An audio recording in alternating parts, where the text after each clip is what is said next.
This is my very first official video.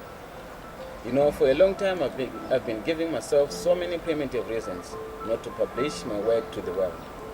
I've been giving myself reasons like I don't have high definition quality cameras, I'm not famous yet, I'm not yet established, and who will listen to my videos, who will listen to my work?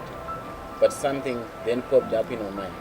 So when am I going to put aside my fears?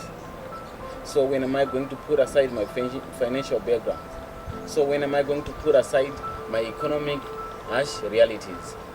And then also something popped in my mind. A quality camera is not a hindrance to my progress.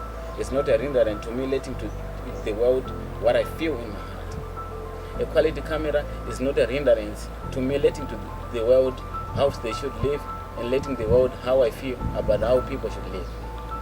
Also, I realized that my mindset is the tool to my progress, and my mindset is also the tool to my failures. You got to understand that your mindset is what propels you to your future, and also your mindset is what casts you deep down to the roots of poverty.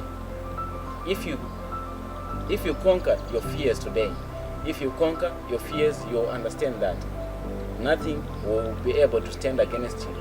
Your mindset will channel you to your progresses. Your mindset will channel you to your successes. In life, don't ever underestimate the power of your mindset. Your mindset is what guarantees you a good future. That is why in the scriptures it is told, guard your heart with all diligence. When I say your heart, I'm also referring to your mind. Your mind is what channels you to a better road and a better future. Thank you.